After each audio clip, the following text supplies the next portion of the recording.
계속해서 주기도문 우리 은혜 나누고 있는데요. 주기도문을 여러분들이 이제 다 외우시죠? 예. 그래도 침례교는 사도신경 안 외워도 되니까 얼마나 편합니까? 주기도문은 그래도 암송하고 계셔야 됩니다. 여러분들 주기도문을 암송하시면서 이 구절 항상 여러분들 기도하셨을 겁니다. 오늘 우리에게 일용할 양식을 주시옵고, 네. 이 기도를 하면서 여러분들 어떤 마음으로 하나님께 기도를 하나요? 하나님께서는 오늘 우리에게 필요한 양식을 내려주실 것이다. 자, 여러분께 한번 여쭤볼게요. 오늘 먹을 양식이 없으신 분, 여러분 오늘 내일도 아니고 일주일도 아니고 오늘 우리에게 일용할 양식을 달라고 기도를 하고 있습니다. 여러분 정말 하루 먹을 양식이 없어서 하나님께 기도하시는 분 안 계시죠? 냉장고에 최소 일주일에서 열흘치, 지금 냉장고에가 음식이 모자른 게 아니라 음식을 넣을 공간이 모자르시죠. 네. 이런 상황에서 여러분들은 오늘 일용할 양식을 내게 주옵소서라고 여러분들 정말 기도하고 계십니까? 정말 이 의미가 그런 의미일까요? 오늘 필요한 양식을 내게 주옵소서. 오늘 본문이 나오는 곳이 어딜까요? 마태복음 6장 11절입니다. 마태복음 6장 11절을 보시면요, 오늘 우리에게 일용할 양식을 주시옵고 라고 나와 있어요. 그리고 밑에 25절로 내려가면요, 예수님이 이어서 이렇게 말씀하십니다. 그러므로 내가 너에게 이르노니 목숨을 위하여 무엇을 먹을까, 무엇을 마실까, 몸을 위하여 무엇을 입을까 염려하지 말라. 목숨이 음식보다 중하지 아니하며 몸이 의복보다 중하지 아니하냐. 바로 밑입니다. 바로 밑에 예수님께서 이 말씀을 하시죠. 그러면 지금 몸을 위하여, 목숨을 위하여 무엇을 먹을까 마실까 염려하지 말라. 염려하지 말라고 하셨지 기도하지 말라고 하셨습니까? 자, 31절 내려가 볼게요.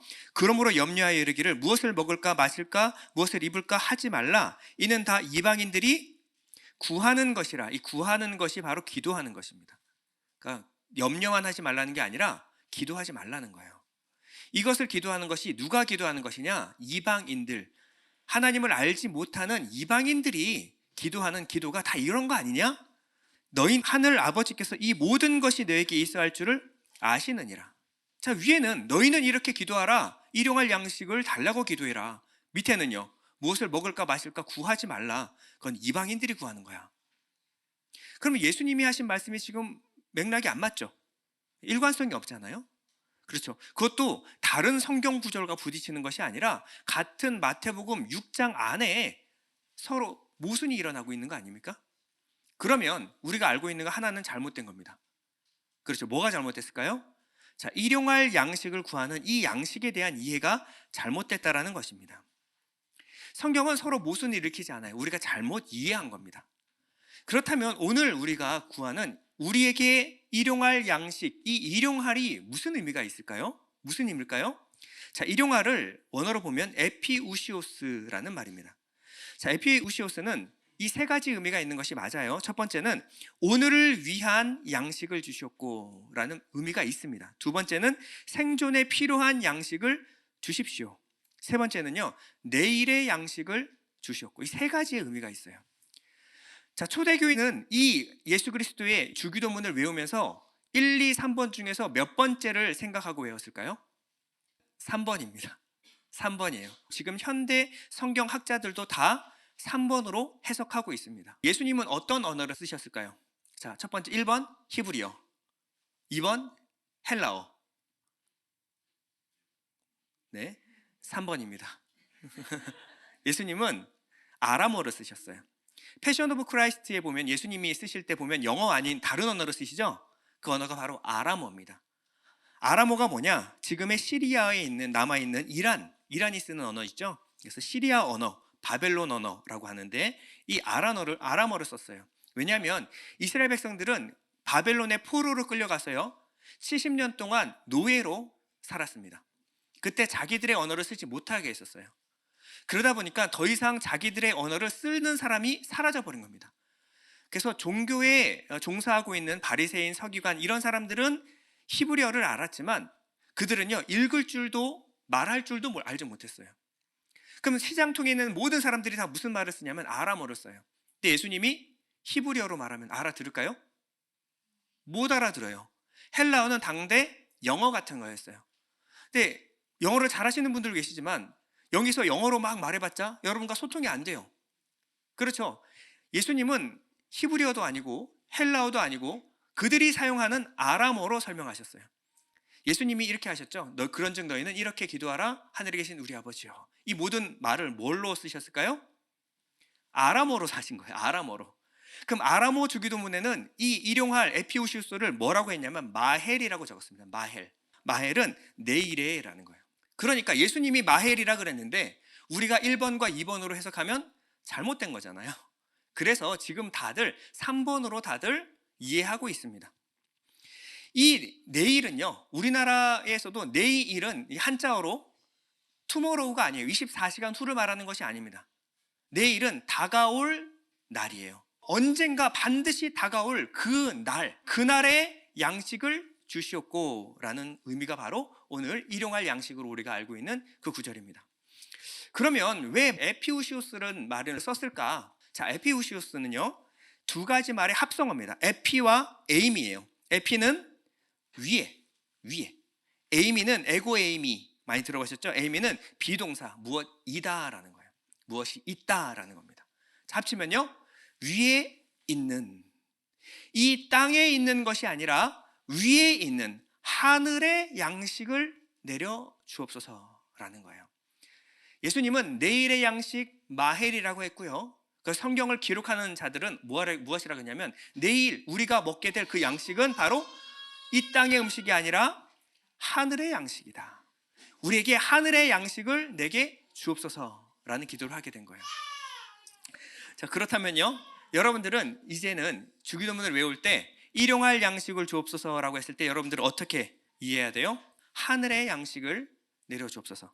다가올 그날의 양식을 내게 주옵소서. 생각하고 기도해야 주기도문을 올바로 이해하신 분입니다. 그러면 이 내일의 양식, 하늘 위에 있는 양식은 도대체 무엇을 의미하는 것일까? 이게 뭘까? 자, 성경은 성경으로 해석해야 됩니다. 성경을 소설로 해석하면 안 돼요. 자, 성경을 내 상식으로 해석하면 안 돼요. 그것은 가장 기초 중의 기초입니다. 성경에 있는 모든 말씀은 성경이 스스로 풀고 있어요. 그렇기 때문에 내가 막 문학을 많이 한다고 해서, 내가 문화를 많이 한다고 해서 그것으로 풀면 안 됩니다. 그럼 성경 안에 하늘 위에 있는 양식이 이 땅 가운데 내려주신 적이 있습니다. 어디죠? 성경 출애굽기죠. 하늘에서 만나를 내려주셨잖아요. 그렇죠? 하나님은 이스라엘에게 하늘의 양식을 내려주셨습니다. 하늘로부터 직접 양식을 받았어요. 어디에서? 광야에서. 근데 이 만나는요, 당일 분량만을 거두도록 매우 엄격하게 지시를 하셨습니다. 절대 다음날 아침까지 남겨두지 말도록 하셨어요. 만약에 내일 것까지 오늘 수확해서 남겨두면요, 그 음식은 결국 벌레가 생기고 냄새가 났습니다. 먹을 수 없게 돼버린 거예요. 그리고 거두지 않은 만나들은 어떻게 되냐면 햇볕이 뜨면 사라져 버렸습니다. 이게 만나였어요. 그래서 오늘에 필요한 만큼만 거둬들이게 주께서 엄하게 명령하셨습니다. 출애굽기 16장 4절인데요. 그때 여호와께서 모세에게 이르시되 보라, 내가 너희를 위하여 하늘에서 양식을 비같이 내리리니 백성이 나가서 일용할 것을 날마다 거둘 것이라. 이같이 하여 그들이 내 율법을 준행하나 아니하나 내가 시험하리라. 오늘 필요한 일용할 양식만 구하라 그랬어요. 그런데 단 하루, 언제냐면 내일의 양식을 오늘 수확하는 경우가 있었습니다. 언제일까요? 안식일 전날, 6째 날이죠. 5절에 보면요, 6째 날에는 그들이 그 거둔 것을 준비할지니 날마다 거둔 것에 갑절이 되리라. 내일의 양식이 오늘에 주어지는 것입니다. 자, 그렇다면 다시 정리 한번 해보겠습니다. 예수님은 그런즉 너희는 이렇게 기도하라. 하늘에 계신 우리 아버지여, 내일 하늘의 양식을 주시되 내일의 양식을 오늘 구하라라는 겁니다. 그럼 오늘이 며칠째일까요? 첫째 날, 둘째 날, 셋째 날, 넷째 날, 다섯째 날? 아니죠? 6째 날이라는 거예요. 6째 날이라는 겁니다. 예수님이 우리에게 기도하신 이 의미는요, 내일의 양식을 오늘 주신다라는 겁니다. 그러면 오늘은 6째 날이라는 거예요. 안식일은 그냥 쉬는 날이 아니고요, 안식은 완성의 날입니다. 완성의 날을 모형해서 주신 거예요. 그러면 하나님의 나라가 도래하는 그날 바로 전날이 무엇이냐면 바로 6째 날입니다. 오늘은 여섯째 날 종말이며 말세의 때다라는 거예요. 이제 곧 말세다. 그러니 너희는 내일의 양식을 오늘 구하라는 겁니다. 이 내일은 반드시 다가온다. 그러니 내일의 양식을 오늘 너에게 주실 것이다. 우리가 오늘날 우리에게 내일의 양식, 하늘의 양식을 주옵소서라고 기도할 때는요, 두 가지입니다. 지금은 말세, 종말의 때이며, 두 번째, 우리는 하늘의 양식을 먹고 사는 하늘 백성이다라는 겁니다. 이 두 가지가 전제가 되어 있는 거예요. 자, 그러면 다가올 세대 안식의 날을 먹게 될 그 양식이 뭘까요? 하나님의 나라가 도래하는 그날 우리가 먹게 될 그 양식이 무엇일까요? 예수님이 직접 설명해 주셨죠. 요한복음 6장 51절 다 같이 읽겠습니다. 시작. 하늘에서 내려온 살아있는 떡이니 사람이 이 떡을 먹으면 영생하리라. 내가 줄 떡은 곧 세상의 생명을 위한 내 살이니라. 하늘에서 내려온 살아있는 떡, 정확하게 말씀하시죠. 하늘에서 내려주시는 떡이 무엇이다? 바로 말씀이신 예수 그리스도라는 것입니다. 그러면 반드시 이 땅에서 이 양식을 구하는 자들은요, 굶주림을 경험하게 돼요. 하나님의 말씀, 그 말씀 가운데서 예수를 찾고 발견하고 깨닫고 믿는 것에 굶주려야 돼요. 여러분들은 오늘을 살아가면서 이 굶주림을 경험해 본 적이 있습니까? 하나님의 말씀을 듣는데 이 말씀 가운데 예수를 발견하는 일에 여러분들이 굶주려 본 적이 있어요? 내가 거듭났는가, 내가 살아있는가는 이것을 통해서 알 수 있습니다. 나는 무엇에 굶주렸는가? 하나님은 이 땅에 기근을 내려보내신다고 약속하셨어요. 아모스 8장 11절에 보면요, 이렇게 말합니다. 그날이 온다. 나 주 하나님이 하는 말이다. 내가 이 땅에 무엇을? 기근을 보내겠다. 사람이 배고파하겠지만 그것은 밥이 없어서 겪는 배고픔이 아니다. 사람이 목말라 하겠지만 그것은 물이 없어서 겪는 목마름이 아니다. 자, 기근을 보내셨는데 이 기근은 밥이 없는 거, 먹을 게 없는 것도 아니고 마실 게 없는 것도 아니에요. 그런데 기근이에요. 무엇이 없는 기근? 주의 말씀을 듣지 못하여서 사람들이 굶주리고 목말라 할 것이다. 자, 말세가 오는데 이 말세의 징조가 무엇이냐면 먹을 게 많아요. 하나님의 말씀은 쏟아져 나옵니다. 말씀의 홍수의 시대를 살고 있어요. 근데 말씀 안에 뭐가 없어요? 예수가 없어요. 설교는 넘쳐나는데 설교에 사람 사는 이야기만 있고 예수에 대해서 알려주지 않아요. 예수를 알아야 하늘로부터 내려오는 산떡으로 말미암아 영생을 얻는데 이 영생을 얻는 것은 관심이 없고 온통 어떻게 이 땅을 살아갈까, 무엇을 먹을까, 마실까, 입을까, 사람들과 어떻게 잘 지낼까에 대한 이야기만 넘쳐나는 거예요. 예수가 빠진 말씀이 홍수처럼 쏟아질 것이다. 말세가 오면 이 기갈이 임하게 될 것이다. 먹을 것도 많고 마실 것도 많지만 굶주리게 될 것이다. 왜냐하면 생명의 말씀이 없기 때문에. 만약에 여러분이 말씀을 들으면서 말씀 가운데 예수를 발견하지 못해서 느끼는 이 기갈, 굶주림이 있다면 여러분은 살아있는 겁니다. 누가복음 6장 21절인데요. 지금 줄인 자는 복이 있나니. 복은 뭐라 그랬어요? 하나님의 생명이라 그랬죠. 성령 받았다라는 겁니다. 성령 받은 자의 특징이 뭐예요? 지금 줄인 자는 복이 있나니 너희가 배부름을 얻을 것이며, 지금 우는 자는 복이 있나니 너희가 웃을 것이며. 이 말세 때에 하나님으로 배부른 자, 하나님이 없으면 줄인 자들이 복 받은 자, 성령 받은 자라는 거예요. 여러분들은 무엇에 굶주렸습니까? 어떠한 말씀에 굶주렸어요? 말씀이신 예수 그리스도, 예수가 들리는가? 깨달아지는가? 믿어지는가? 여러분, 여기에 목말라야 합니다. 하나님은 의도적으로 애굽에서 끌어낸 출애굽한 백성들에게 굶주리게 하십니다. 왜 그러셨을까요? 신명기 8장 3절인데요. 너를 낮추시며 너를 줄이게 하시며 또 너도 알지 못하며 내 조상들도 알지 못하던 만나를 내게 먹이신 것은. 자, 하나님이 줄이게 하시고 만나를 먹이셨어요. 이 만나를 통해서 무엇을 알으려고요? 사람이 떡으로만 사는 것이 아니요, 여호와 입에서 나오는 모든 말씀으로 사는 줄 내가 알게 하려 하심이라. 하나님의 말씀으로 산다. 내가 하나님 말씀 없이는 살 수 없다를 깨닫게 하기 위하여 우리에게 주림을 준다는 거예요. 그럼 여러분들은 하나님의 말씀이 먹었을 때 양식이 됩니까? 배부름을 경험하셨나요? 여러분 이것을 보셔야 돼요. 내가 지금 먹는 말씀이 내 영혼의 양식이 되는가? 내 마음에 위로와 힘과 소망이 되는가? 아니면 말씀을 듣는데 내 마음에, 내 삶에는 아무런 상관이 없어요. 말씀을 듣는 것은 듣는 거고 내 삶의 문제는 그냥 그대로 똑같이 있어요. 자, 주님은 이렇게 말씀하셨습니다. 요한복음 6장 49절인데 너희 조상은 광야에서 만나를 먹었어도 죽었다. 그러나 하늘로부터 내려오는 빵은 이러하니 누구든지 그것을 먹으면 죽지 않는다. 나는 하늘로부터 내려오는 살아있는 빵이다. 이 빵을 먹는 사람은 누구나 영원히 살 것이다. 내가 줄 빵은 나의 살이다. 그것은 세상에 생명을 준다. 자, 그러면 똑같은 만나를 먹었는데 이 만나를 하나님의 말씀으로 생명으로 먹는 사람이 있고요, 똑같은 만나를 먹는데 이 땅의 떡으로 먹는 사람이 있다라는 겁니다. 여러분, 만나는 하나님이 지어준 이름이 아닙니다. 만나는요, 그 사람들이 하늘로부터 내려온 떡, 이 빵을 보고 이게 뭐지? 이해를 못해서 그들이 이 붙인 이름이 바로 만나예요. 만나의 뜻은 What is this? 이게 뭐지? 모르는 거예요. 하나님이 하늘로부터 이걸 내려주셨는데 이해를 할 수 없는 겁니다. 이게 뭐지?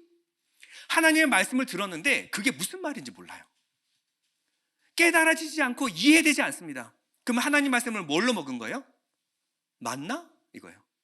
What is this? 이게 뭐지? 무슨 말이야? 이렇게 듣는 거예요. 이것은 내 영혼의 양식이 안 됩니다. 아무리 모르는 말 여러분 1시간 동안 들어보십시오. 그게 마음의 양식이 됩니까? 안 돼요. 내 영혼을 살릴까요? 살리지 못해요. 이 양식 안에 담겨있는 이 의미를 깨달아야 돼요. 이 의미가 깨달아지고 이해되고 그리고 마음으로 간직해야 양식이 되는 겁니다. 깨달아진 말씀은 내 영혼에 힘이 되고 위로가 되고 소망이 돼요. 그럼 하나님의 말씀 가운데 어떤 것을 깨달아야 될까요? 무엇을 깨달아야 될까요? 요한복음 6장 63절인데요. 살리는 것은 영이니 육은 무익하니라. 내가 너에게 이른 말은 영이요 생명에 관한 말이다. 하나님의 말씀이신 예수님이 직접 말씀하셨습니다. 하나님의 모든 말씀은 무엇에 관한 거다? 이 땅을 사는 내용이 아닌, 내 육체를 배부르는 데 쓰는 말이 아니라는 거예요. 육은 무익하다. 근데 무엇을 살린다? 이 영은 내 영과 생명, 내게 영을 주고 생명을 주는 말이다. 그럼 내가 어디에 목말라야 돼요? 하나님 말씀을 들을 때 영과 생명에 관한 말로 듣느냐? 그렇지 않은가? 이 차이입니다. 요한일서 2장 25절입니다. 그가 우리에게 약속하신 것은 무엇이다? 곧 영원한 생명이니라. 자, 우리는 하나님 말씀을 뭐라 그러냐면요, 신약, 구약이라고 합니다. 자, 약이 무슨 뜻이에요? 약속이란 뜻이죠. 그러면 하나님 말씀을 들을 때는 무엇으로 들어야 되냐면 하나님이 우리에게 무엇을 약속하셨는가를 알아야 돼요. 하나님이 우리에게 무엇을 주시기로 약속하셨는가를 알아야 돼요. 엉뚱한 걸로 들으면요, 하나님 말씀을 엉뚱한 기대를 하게 됩니다. 하나님은 우리에게 무엇을 주기로? 영과 생명을 주기로 약속하셨습니다. 그러면 하나님 말씀을 들을 땐 이렇게 영과 생명에 관한 말씀으로 듣고 그것을 믿고 그리고 그것을 소망할 때 그것은 내게 영과 생명의 말씀이 된다라는 겁니다. 우리의 영적인 굶주림, 이 마음의 굶주림은 무엇으로 드러날까요? 자, 여러분들이 이 땅에서 굶주려야 돼요. 그럼 이 굶주림은, 영적인 생명에 관한 굶주림은 무엇으로, 어떤 증상을 동반하게 될까요? 이 땅에서는 외로움이라는 증상을 동반하고요, 그리고 허전함이라는 증상을 동반합니다. 내 마음에 채워지지 않는 무언가가 있어요. 이 하루를 열심히 살았는데 내 마음에 허전함과 외로움이 찾아옵니다. 나는 왜 살지? 아무리 사랑을 받아도 내 마음에 텅 빈 구멍이 메꿔지지 않아요. 이 외로움을, 허전함을 채울 수 없는 이런 마음이 찾아오게 됩니다. 우리는 이때 무엇을 찾습니까? 자, 스마트폰을 킵니다. 딱 스마트폰을 켜는 요 순간이 뭐예요? 굶주림과 주림이에요. 기갈입니다. 마음에 굶주림과 기갈이 딱 오는 순간 이 스마트폰에서 무엇을 찾습니까? 하나님의 말씀이 아니라 사람의 위로, 사람의 인정, 사람 사는 재미, 이런 것들로 내 마음을 채워버리는 거예요. 세상에 온통 장난감으로 내 마음을 채워버리니 하나님이 채워져야 될 그 자리에 다른 것을 우리가 지금 집어넣고 있는 겁니다. 그러니 내 마음에 이것은요 점점점 더 골이 깊어질 수밖에 없습니다. 육적인 호기심과 재미로 아무리 채워나봐도 내 마음속에 이 영적인 허기짐이 달래지지 않아야 거듭난 성도예요. 아무리 세상 재밌는 얘기를 들어도요, 그때 웃을 때뿐이에요. 아무리 감동적인 얘기를 들어도요, 내 영적인 허기가 달래지지 않아야 합니다. 눈물 철철 흘리고 돌아갔는데 내 마음에 감동받고 위로받았어요. 이 감동이 CGV에서 줄 수 있는 감동이면 여러분들 그건 하나님이 주신 거 아닙니다. 어떤 강연 프로그램에서 해민 스님도 줄 수 있는 감동이에요. 그러면 하나님이 주신 거 아니겠죠? 여러분 이거 헛갈리면 안 됩니다. 오직 하나님만 줄 수 있는 이 감동이 있는가? 그리고 그것으로 내 마음이 채워지는가? 여러분들이 하나님으로만 채워질 수 있는 이 감동, 이 은혜, 그러면 다른 어떤 은혜 나 구하지 않겠다라고 찬양할 수 있는 거예요. 우리는 하나님의 말씀, 그 말씀 안에 있는 영과 생명에 관한 하나님의 약속, 그 약속을 붙들 때만 이 허기가 채워질 수 있습니다. 요한복음 6장 35절입니다. 예수께서 이르시되 나는 생명의 떡이니 내게 오는 자는 결코 줄이지 아니할 터요. 나를 믿는 자는 영원히 목마르지 아니하리라. 왜냐면요, 나는 하나님의 인치신 자다. 내가 바로 너에게 줄 떡은 영원히 목마르지 않고 배고프지 않은 그 떡을 줄 거거든. 그럼 예수님이 하신 말씀은 영과 생명에 관한 말씀이기 때문에 우리가 이 예수님의 말씀을 올바로 듣고 올바로 깨닫고 마음으로 붙들 때 이 영적인 허기가 달래질 것이다 라고 주님께서 말씀하고 계시는 거예요. 우리는 하늘의 양식을 구하는 우리는 하나님께 이렇게 결단해야 돼요. 하나님, 이 세상의 어떤 것도 내 영적인 주림과 목마름을 채울 수 없습니다. 나는 이 영적인 허전함을 다른 모조품으로 채우지 않겠습니다. 나는 오직 예수로만 충만하기를 원합니다. 이것이 이 땅을 살아가는 성도들의 생존 본능이에요. 다른 얘기 말고 예수 얘기해 주십시오. 다른 얘기 말고 예수를 통하여 우리에게 주어질 성령, 그 영과 생명에 관한 이야기를 내게 들려주십시오. 그 얘기는요, 듣고 먹고 또 먹어도 계속해서 내 마음의 양식이 되는 것입니다. 우리 죄인들의 가장 큰 비극이 무엇이냐면요, 근본적인 문제가 무엇이냐면 하나님으로부터 다른 것을 구하기 때문에 그래요. 하나님이 이것을 우리에게 주시길 원하는데 우리는 하나님께 다른 것을 구합니다. 그리고 그런 것을 하나님이 주신 다른 것, 예수, 성령이 아닌 다른 것을 의존하여 살겠다고 결심한 것이 바로 죄라는 거예요. 우리 근본적인 문제는 하나님으로 만족하지 않겠습니다라는 거예요. 나는 세상의 즐거움, 기쁨, 사람이 주는 위로, 이것으로 내 마음을 채우겠습니다. 이것이 바로 죄의 원형입니다. 예전에 한국전쟁 때는요, 지금은 지금 우리가 상상도 못하죠. 옛날 이야기로 알고 있겠지만 불과 70년 정도밖에 되지 않은 과거의 이야기입니다. 이때 수많은 전쟁 고아들이 생겨났어요. 부모를 상실한 전쟁 고아들이 생겨났습니다. 근데 이 전쟁 고아들에게 나타나는 특징이 하나가 있었어요. 베트남 전쟁 그리고 보스니아 내전 때도 전쟁이 발생해서 전쟁 고아가 생기면요, 이 고아들의 특징이 있는데요, 밤마다 불안해하고 뒤척이며 잠을 자지 못한다는 겁니다. 이 아이들이 왜 잠을 못 잘까? 왜 이렇게 불안해할까? 다른 게 아니에요. 아이들이 세상 근심 걱정이 많아서가 아닙니다. 무엇이냐면 당장 내일 먹을 빵에 대하여, 밥에 대하여 걱정한다는 거예요. 아니, 구호단체가 와서 이 아이들을 돌봐줍니다. 돌봐줘요. 그런데요, 이 아이들은요, 오늘은 먹었지만 당장 내일 내가 밥을 먹을 수 있을까? 이 염려, 근심, 걱정에 짓눌려서 살아가는 거예요. 구호단체가 한 가지 묘안을 내놨습니다. 잘 때 아이들에게 빵을 하나씩 나눠줍시다. 그리고 잘 때 이 빵을 안고 자는 거예요. 먹으라고 준 게 아니라 안고 자라라는 거예요. 당장 내일 먹을 양식은 확보가 됐죠. 그랬더니 아이들이 잠을 잘 자기 시작했어요. 우리는요, 하나님께 무엇을 구하냐면 당장 먹을 양식을 구해요. 하나님, 내 계좌에 돈이 마르지 않게 해주십시오. 사람들이 나를 사랑하는데 떠나지 않게 해주십시오. 내 주위에 내 소속감, 안정감을 사람에게 찾고 돈에서 찾아요.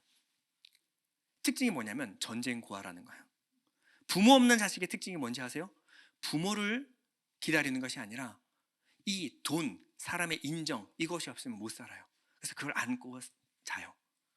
이걸 믿는 겁니다. 무엇을 먹을까, 무엇을 마실까, 무엇을 입을까 염려하는 것은 이방인들이 하는 걱정입니다. 이들은 왜 이런 걱정을 할까요? 아빠가 없어서 그래요. 아빠가 없어서 그래요. 당장 오늘 내가 먹을 것을 내가 결국 벌어서 내가 입에 풀칠했어요. 근데 이것이 언제 떨어질지 알지 못하니까 항상 염려, 근심, 걱정에 시달려서 살아가는 겁니다. 이 아이들의 삶은요, 항상 우연과 어떤 일이 일어날지 모르는 불안감 속에 살아가고 있는 거예요. 예수님이 이 땅에 양식으로 오신 이유는요, 이 양식을 통하여 하나님을 보라는 것입니다. 하늘의 양식이 이 땅 가운데 오셔서 먹여주신 것은 너희가 혼자가 아니라는 말이지, 이것을 통하여 너에게 항상 먹을 것이 떨어지지 않게 해주마라는 것이 아니에요. 하나님의 영을 우리에게 주신 것은요, 하나님을 알게 하시는 겁니다.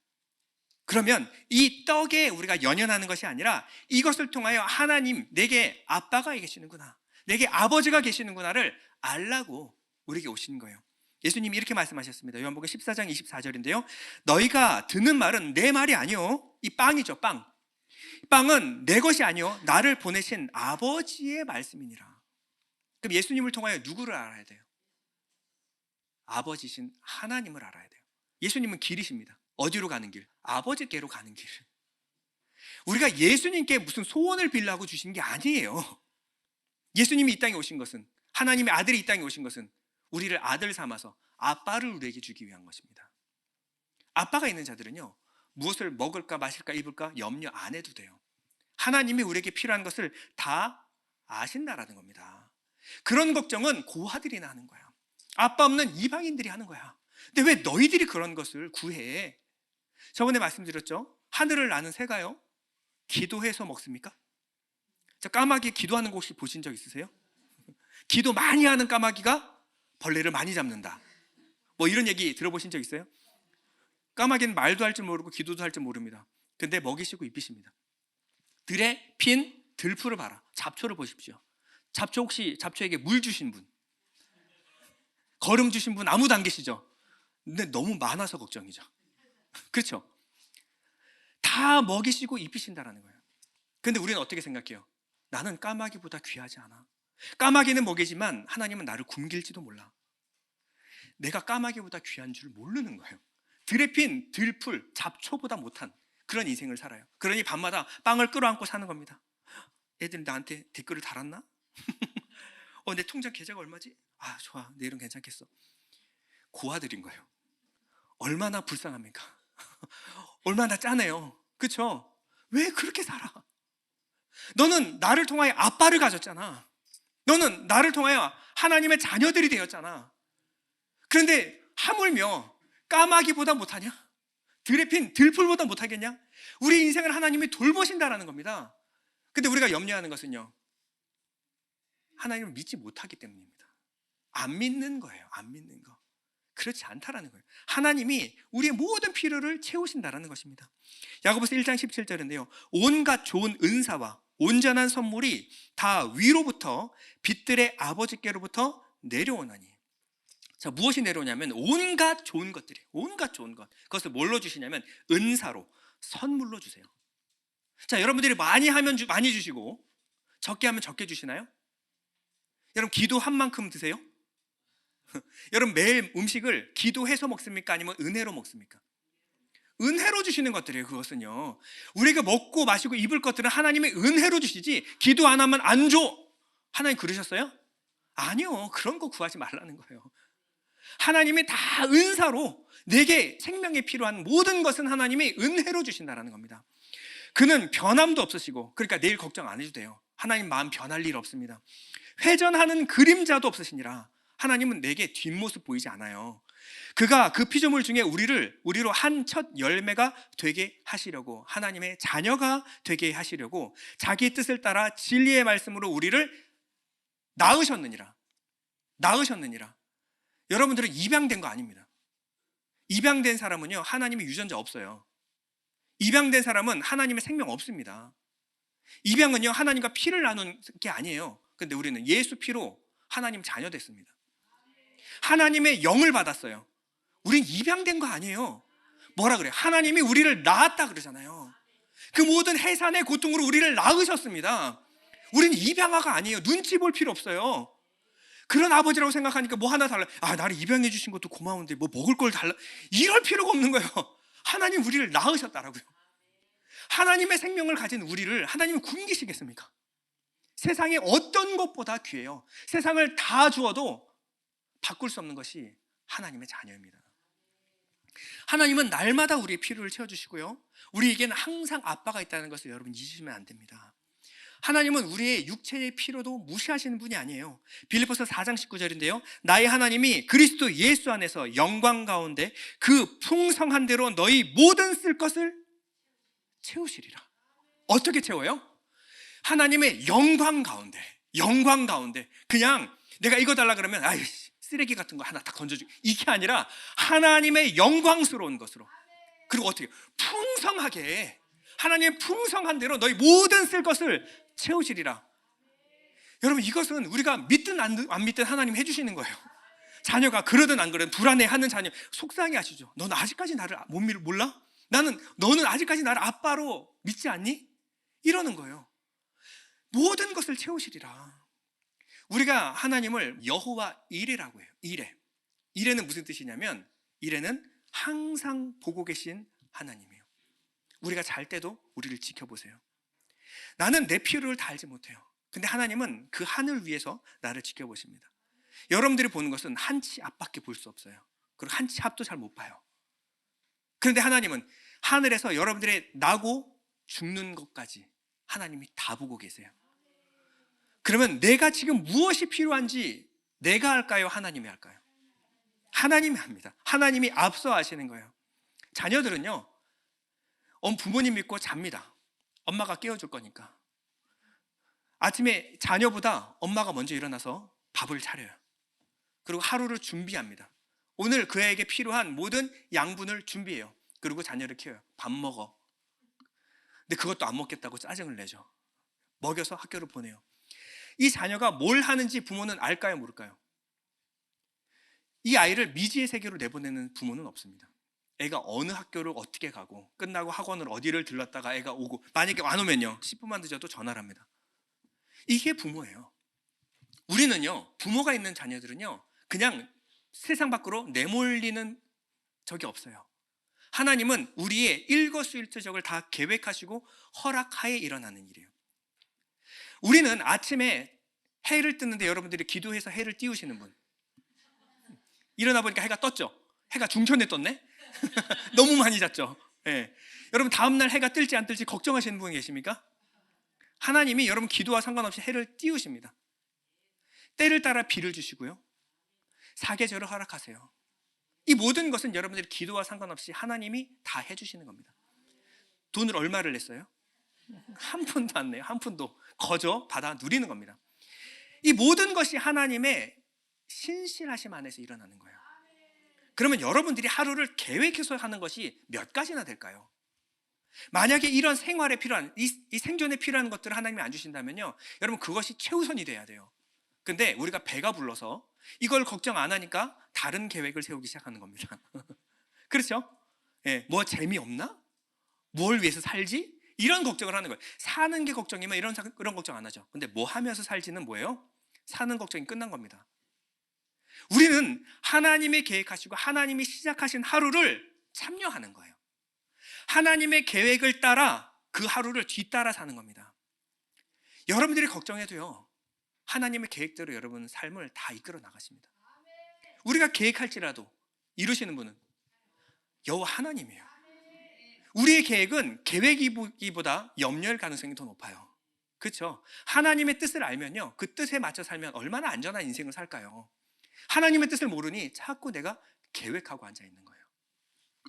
하나님은 전지하시기 때문에 우리의 모든 필요를 다 아십니다. 그것이 전지, 모든 것을 아시는, 전능하시기 때문에 내가 필요한 모든 것을 다 주실 수 있습니다. 하나님은 사랑의 하나님이시기 때문에 내게 하나님의 것을 주는 것을 기뻐하십니다. 하나님은 전지전능한 사랑의 아빠입니다. 그렇다면 이 아버지가 내게 무엇을 주시길 원하는가, 무엇을 기뻐하시는가를 우리가 관심을 가지는 것이 중요합니다. 마태복음 6장 8절에 보면요, 구하기 전에 너에게 있어야 할 것을 하나님 너희 아버지께서 아시느니라. 자, 그러면 우리가 구하기 전에 아신다라는 거예요. 그러면 내 필요한 거 하나님 다 아시니까 필요한 거 다 채워주시겠지. 자, 자녀들한테 한번 생각을 해보세요. 자녀들이 필요한 것, 자녀들이 원하는 것을 줍니까? 아빠가, 부모가 봤을 때 자녀에게 있어야 할 것을 줍니까? 자녀들이 필요로 하는 것은 사탕 100개. 부모가 원하는 것은 건강한 밥상. 같아요, 달라요? 달라요. 구하기 전에 너에게 있어야 할 것을 너희 하나님께서 아신다라고 하는 것은 내가 구하기 전에 내가 원하는 것을 다 주신다는 얘기가 아니죠. 구하기 전에 하나님이 우리에게 있어야 할 것을 하나님이 아신다고요. 그러면 내가 무엇을 구해야 될지 나는 알지 못해요. 근데 하나님이 이미 다 알고 우리를 이미 예비하신 것을 우리에게 주신다는 거예요. 그럼 하나님이 우리에게 주시고자 하는 것이 무엇일까요? 마태복음 7장 9절입니다. 여러분 다 같이 한번 읽어볼게요. 시작. 너희 중에 누가 아들이 떡을 달라 하는데 돌을 주며 생선을 달라 하는데 뱀을 줄 사람이 있겠느냐? 너희가 악한 자라도 좋은 것으로 자식에게 줄 줄 알거든. 하물며 하늘에 계신 너희 아버지께서 구하는 자에게 좋은 것으로 주시지 않겠느냐? 아들이 뭘 달라 그러냐면 떡 달라 그러고 생선 달라 그래요. 아들이 떡 달라 그러고 생선 달라 그러면은 뭐 어떻다는 거예요? 아들 상태가? 배고프다는 거, 굶주렸다라는 겁니다. 그런데 굶주린 애에게 돌을 던지겠습니까? 먹지도 못하는 뱀을 주겠습니까? 우리는 지금 떡, 생선 달라 그러는데 하나님 뭐 주신다고요? 좋은 것으로 주신다. 좋은 것. 이 좋은 게 뭘까요? 똑같은 말씀인데 누가복음 11장 13절에 보면 너희가 악할지라도 좋은 것을 자식에게 줄지 알거든. 하물며 하늘 아버지께서 구하는 자에게 무엇을 줘요? 성령을 주시지 않겠느냐 하시니라. 벌써 마음에 실망이. 하나님 돈, 지금 나 필요한 게 돈인데 돈만 있으면 알아서 다 살 수 있어요. 근데 돈이 아니라 성령을 주신다고요? 말이 안 통하시네. 내게 지금 필요한 것은 저 사람이라고. 저 사람하고 결혼을 해야 되겠는데, 저 사람의 마음을 내가 얻어야 되겠는데 성령을 주신다고요? 성령이 어디다 쓰죠? 우리의 수준이 이렇다라는 거예요. 이 수준이. 하나님은 우리에게 가장 좋은 것을 주기를 원하는데 우리가 그것을 받기를 원치를 않는 거예요. 우리가 지금 오해하는 것이 있는데요, 이 성령, 영적인 만족이 이 육체의 갈망과 우리는 상관없다라고 해요. 그러니 성령 충만 그런 얘기하지 마시고 내게 좀 들리는 말씀으로, 내게 필요한 말씀으로 좀 해주십시오, 이런 얘기를 많이 하는 거예요. 이 영적인 허기에서 오는 문제를 우리가 채우는 것을 육적인 것으로 자꾸 채우는 습관이 들었다 보니까 이 영적인 허기와 육적인 필요를 상관없는, 구별해서 이걸 채울 수 없다라고 우리가 생각을 해요. 정말 그럴까요? 존 크라카우의 희박한 공기 속으로 라는 책이 있는데요, 이 책에는요 1996년 봄에 에베레스트 산에 등정했던 이야기를 담고 있습니다. 여기 보면요 앤디 해리스라는 사람이 있어요. 앤디 해리스는 에베레스트 원정대 리더들 중에 한 명입니다. 에베레스트 산을 너무 잘 아는 사람이에요. 그래서 이 사람은 결국 에베레스트 산 정상에 도달했습니다. 여기 올라가기가 얼마나 힘들었겠어요. 그런데 이 정상에는 무엇이 부족하냐면 여기 적혀 있죠. 지상 위 산소의 3분의 1, 산소가 너무나 부족해요. 산 정상에 올라갔는데. 그런데 이 정상에 올라가기까지 얼마나 많은 수고와 노력을 했겠습니까? 정상에 올라갔는데 내려가고 싶지가 않은 거예요. 얼마나 꿈꿨을까요? 얼마나 여기 한번 밟아보려고 얼마나 많은 노력을 했을까요? 여기 이제 올라왔는데 이제 내려갈 시간이 됐어요. 나는 조금만 더 있을게. 그래서 시간을 초과했어요. 그리고 내려가기 시작했습니다. 근데 뭐가 부족했어요? 산소가 부족한 거예요. 여기는 이 산소통을 메고 올라가야 되거든요. 그런데 이 산소통에 산소가 떨어지기 시작한 겁니다. 그러니까 어떻게 해요? 숨이 안 쉬어지기 시작한 거예요. 그럼 딴 것도 아니고 숨이 안 쉬어지면 얼마나 당황스러워요. 숨은 안 쉬고 몇 분이나 우리가 버틸 수 있을까요? 근데 산소가 부족해요. 그러니까 무전을 친 겁니다. 베이스캠프에다 무전을 쳤어요. 지금 산소통에 산소가 떨어졌습니다. 산소통에 산소가 없다고요 라고 했더니 베이스캠프에서 거기서 얼마 떨어지지 않은 가까운 거리에 산소통 묻어놨으니까 그것을 사용해 주십시오 얘기를 했어요. 그런데 이 해리스라는 사람은 아니요, 그 얘기 아니라 내 지금 산소통에 산소가 없다니까요. 아니 근처에 산소통이 있으니까 그걸 찾아내라고요. 아니요, 지금 산소통에 산소가 없어서 내가 죽어가게 생겼어요. 내가 죽게 생겼어요. 안 들리는 거예요. 당장에 이 산소통이 떨어지고 나니까 이 이야기가 남이 무슨 얘기를 하는지 들리지가 않는 겁니다. 살 수 있는 방법이 있어요. 거기까지만 가면 돼요. 그런데 안 들리기 시작해요. 산소가 없으니까 이것이 내 가진 것이 다 부족해 보이고 난 할 수 없을 것 같고 그다음부터는 무슨 말인지 들리지 않기 시작하는 거예요. 여러분, 산소와 육체의 관계는요, 생명의 양식과 영혼의 관계와도 같아요. 우리 양식이 고갈이 되면요, 내 영혼이 배고프기 시작하면요, 모든 육체의 갈망들이 비정상적으로 느껴집니다. 뭐가 부족한지를 깨닫지를 못해요. 하나님이 살 수 있는 산 소망과 희망을 우리에게 불어넣어 주셨습니다.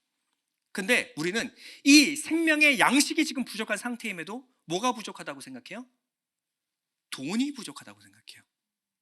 내 마음이 허전한 이유는 저 백이 없어서예요. 내가 왜 이렇게 허전하지, 공허하지? 내 손에 지금 저 백이 없어서 그래. 쇼핑을 하고 앉았어요. 내가 왜 이렇게 외롭지? 냉장고가 작아서 그런 거 아닌가? 지금 앞뒤가 맞아요, 안 맞아요? 안 맞아요. 내가 왜 이렇게 뭔가 외로워요? 많이 외로워요. 내가 하나님으로부터 사랑을 받아야 되는데 사람으로부터 무언가 사랑을 기대하기 시작해요. 그 사랑은요, 사람들은 다 이기적인 겁니다. 나한테 괜찮아, 내가 너 네 편이야, 사랑한다고 말해도요 별로 관심 없어요.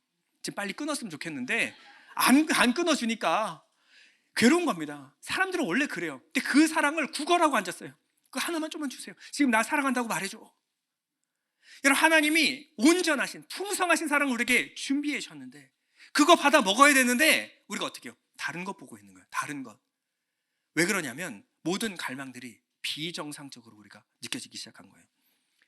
그러니 내가 지금 부족하고 결핍하다고 느끼는데 뭐가 부족한 거냐? 지금 자기 손에 다 쥐어졌는데도 불구하고 이것을 인지할 수 있는 능력이 없어요.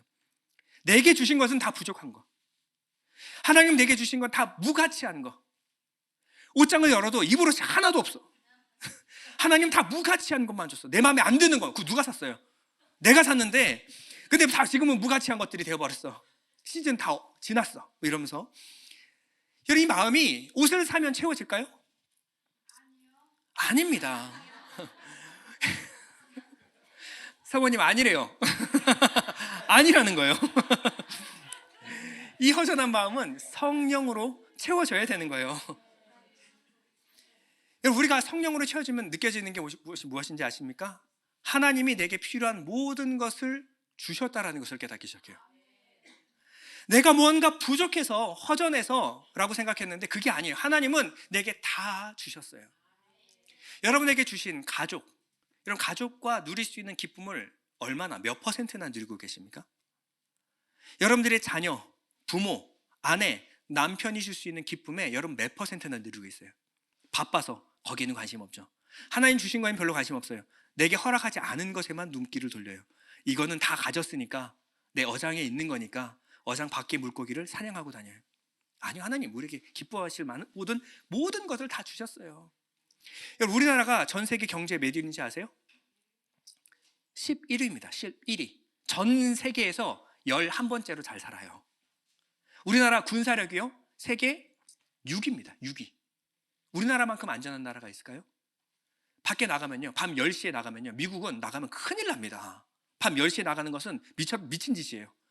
여러분들은 밤 10시에 편의점 가는데 걱정해요? 아무 걱정 안 해요. 아무 걱정 안 해요.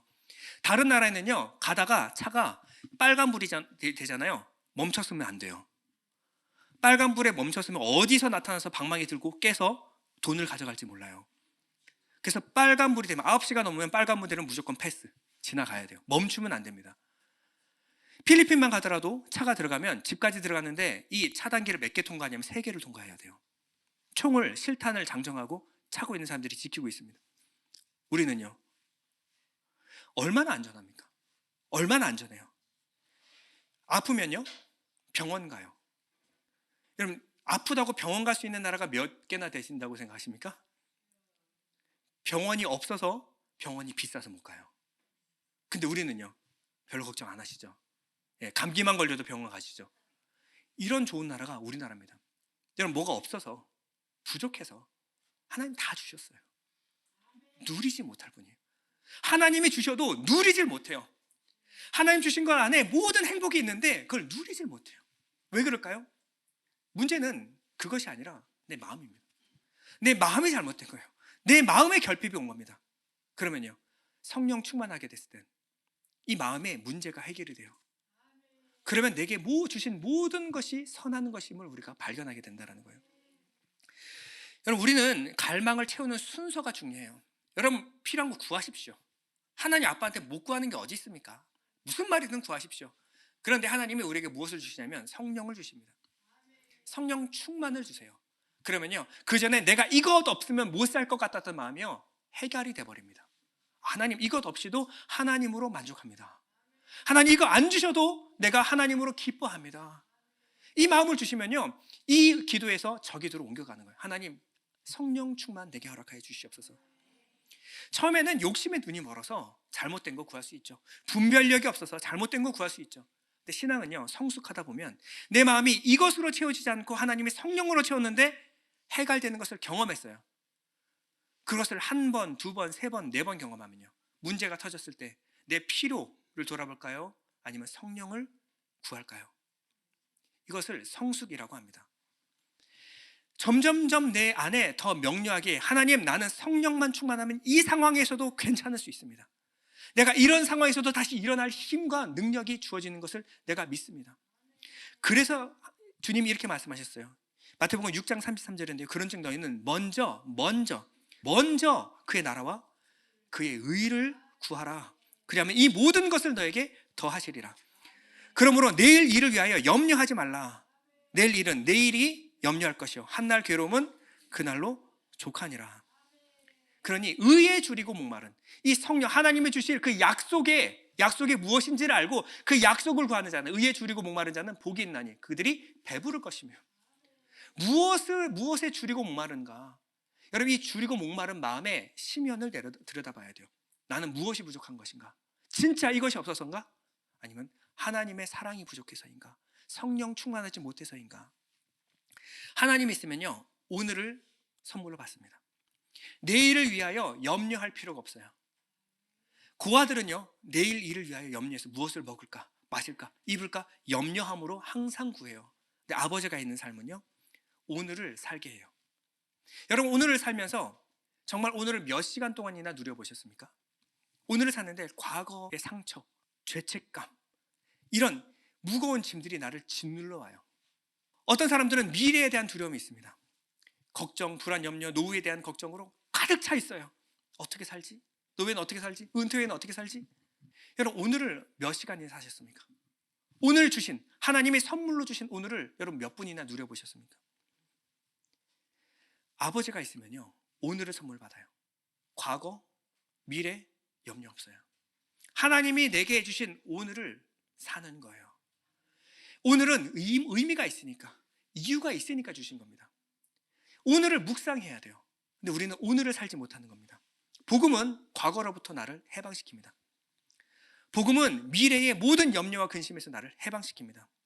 복음은 지나치게 많이 가지지 않아도 내 마음에 만족과 행복한 법을 가르쳐줍니다. 빌립보서 4장 11절인데요.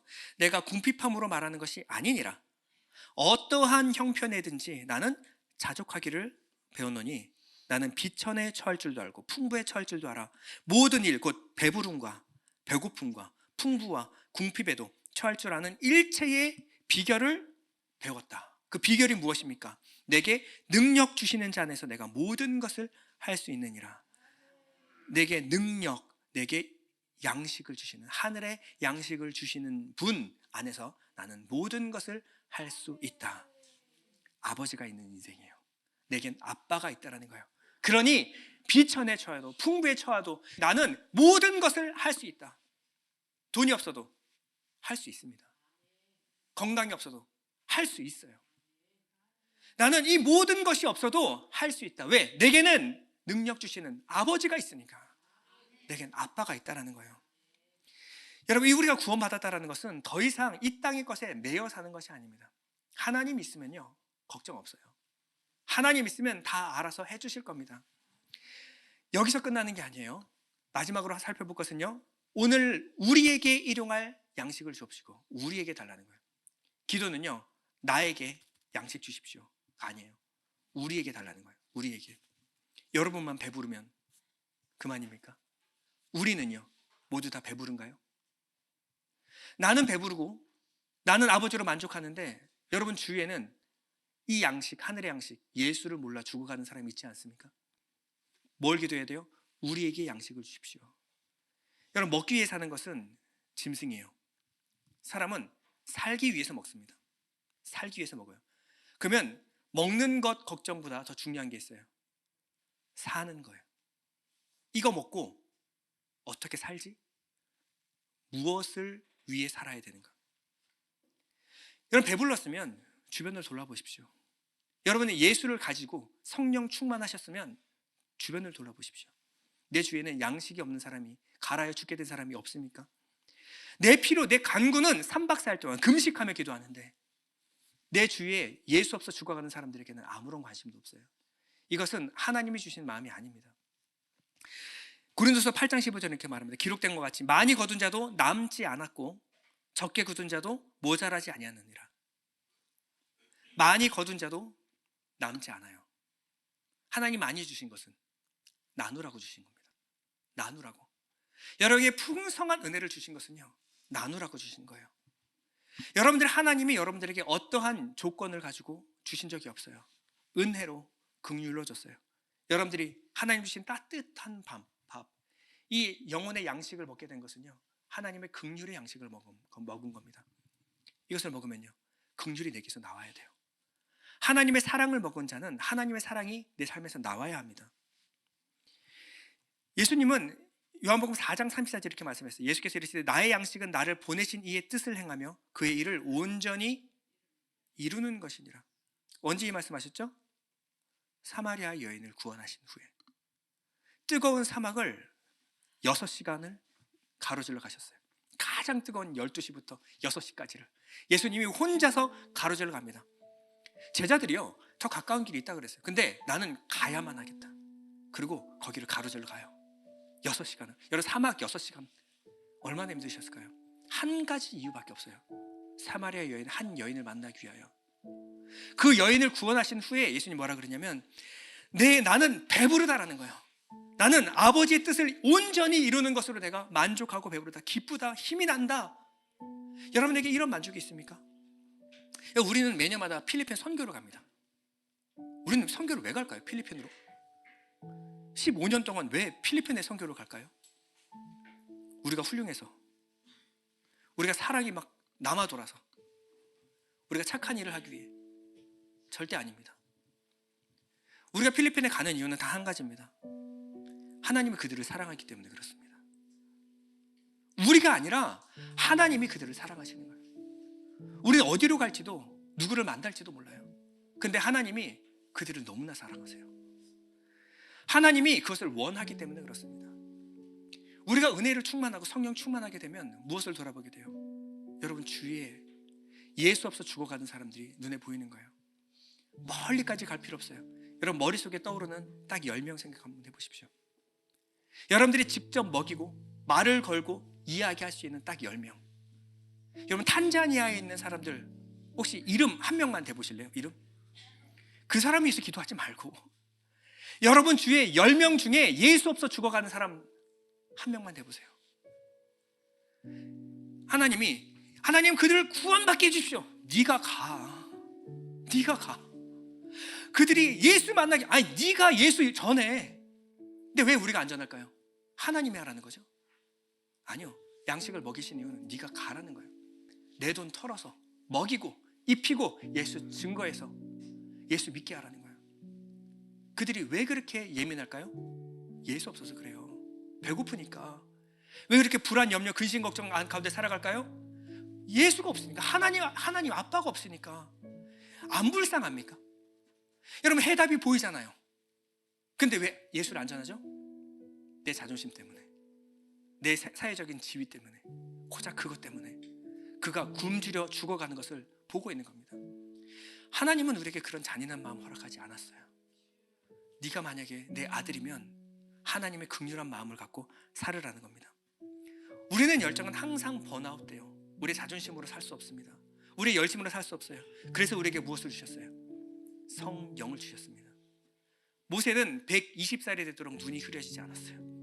마음속에 그 열정과 갈망, 소망이 흐려지지 않았습니다. 우리는 하나님의 불이 임해야 일할 수 있는 거예요. 여러분 오늘 무엇을 구해야 되겠습니까? 성령을 구하십시오. 내가 왜 못 가요? 돈이 없어서 못 갈까요? 성령 충만하지 않아서 그래요. 내가 왜 그 사람에게 예수 증거할 수 있는 마음이 안 생겼을까요? 긍휼의 마음이 없을까요? 성령 충만하지 않아서 그렇습니다. 우리 잠시 눈을 감을 텐데 우리가 구하는 여러 가지 것들이 있어요. 하나님 이것이 없어서 저것이 없어서. 아니요, 그것이 없어서가 아닙니다. 내 마음에 긍휼한 마음이 부족해서 그래요. 관심과 사랑이 부족해서 그렇습니다. 하나님 내게 성령 충만하게 해주십시오. 내게 성령 충만하게 해주십시오. 우리 한 가지로 해서 기도하겠습니다.